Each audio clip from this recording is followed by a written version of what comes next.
I want you to think of a time when maybe you were interacting with somebody who you felt was difficult. As you're sitting there and you're talking to them, maybe getting into an argument, maybe the tensions are starting to rise. You can feel your palms starting to sweat. You can feel your breath starting to get shorter. You can feel yourself getting angry. And at some point in time in that conversation, you decide, I've had enough of this. It's time for me to walk away. You walk out. You get about 5 steps this way and it hits you and you're like, oh, I should have said this. I would have totally got them. That is a product of our brains. When we meet somebody, maybe for the first time, and we shake their hands, we say, hello, how are you? My name's Jay, nice to meet you.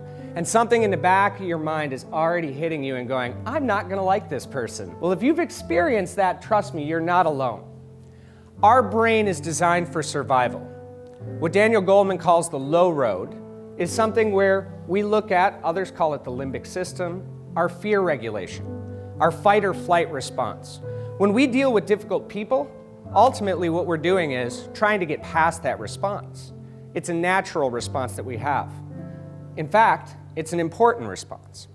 It is the response that stress comes into the body. So we see things like adrenaline, norepinephrine, cortisol flood the system when we're engaged with those difficult people. We're in a heightened state of anxiety during that, and our other systems start to shut down. We don't think rationally. Our metabolism slows. We can even get acne from having too much stress hormones put into the body. Is that a way that we want to live our lives? So, what can we do about that? We can't change other people's behavior. I can't make somebody behave in the way that I want them to. So I guess maybe we need to look at a different framework of operating from internal. When we look at people, one of the ways that we can start changing this conversation with ourselves is to look at how we label them. So we label somebody difficult or a pain in the you-know-what. We also have these archetypes that we tend to create. The simple message is this: why should we have to change ourselves because of somebody else's behavior? Because it's your heart attack. Those stress hormones are killers. It's your heart attack. So if we can't change other people's behaviors, the only thing that we can change is our own behaviors. Asking questions is one of the best ways to explain behavior. Once we can explain behaviors, then we can predict behaviors. We can predict what's going to happen. That'll help to reduce uncertainty. If you've ever gotten a phone call from a superior saying, hey, can you come down to my office? Immediately what happens? You don't think, oh, I'm going to get a raise. You start thinking to yourself, what did I do? Oh my gosh, this could be the worst. That uncertainty creates some of that anxiety, and when we bring that anxiety into a conversation or into the relationship, that's going to be felt by the other person. So by being able to predict those types of behaviors, it'll actually reduce the anxiety. If you've ever been in a situation where you've said, hey, listen, my friend is probably going to say X, Y, or Z, don't be offended by it. That's just how they are.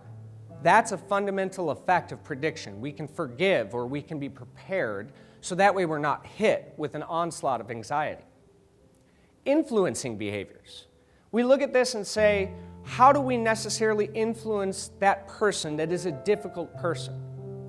One is by using inclusive language.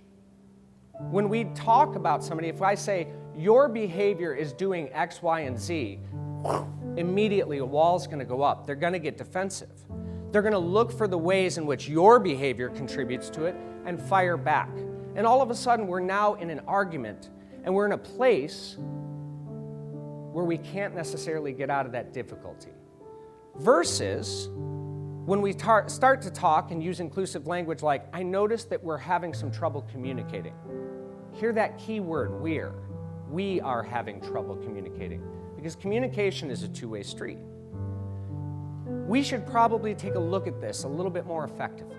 We're engaging the other person. One of the other ways in which we can actually influence other people's behavior is reward and recognition. But when we're at odds or when we're working with somebody difficult, it is very hard for us to think that giving them recognition or a reward would be of value to us. But if they do something nice, we can reach out to them and say, hey, I thought your report today was fantastic. And all of a sudden, we start to move ourselves out of that enemy zone and into being a friend. And let me tell you, it's much more valuable in work or anywhere else to be a friend. Because if people like you, they will do business with you. And if they don't like you, they will do whatever they can to usurp your ability to be successful. So utilizing something like a recognition or a reward scenario is something that can actually help build that influence and that rapport. They're going to start looking to you as maybe not necessarily the difficult person. I used to be a difficult person.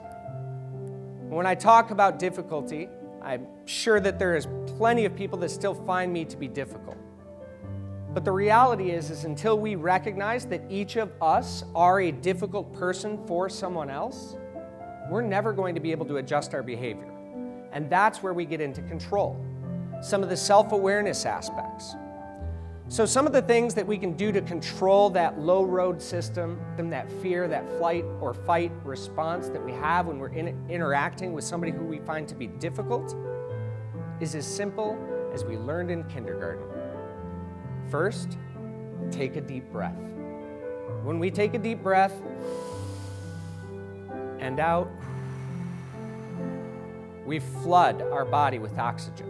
So when we take that deep breath, we're literally telling our system, that low road system, everything's okay. Look at how we're breathing. Look at how we're managing ourselves.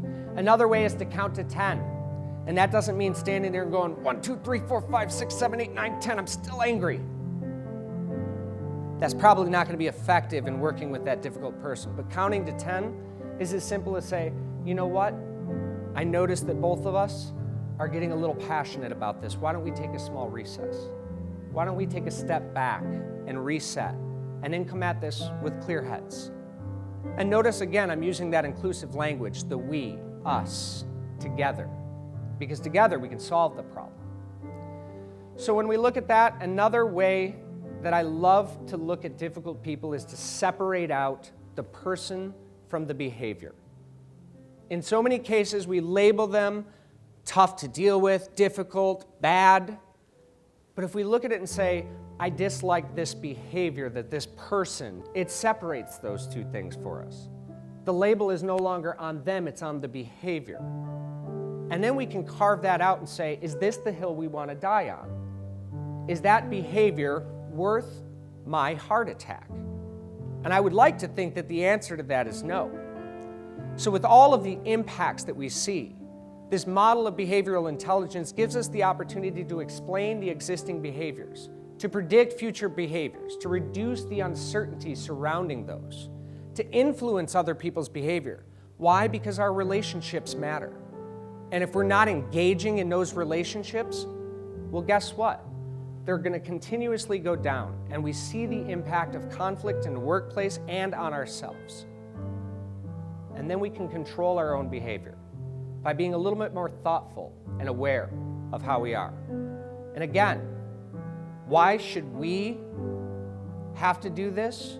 Why should we be the people that has to change our behavior to deal with difficult people?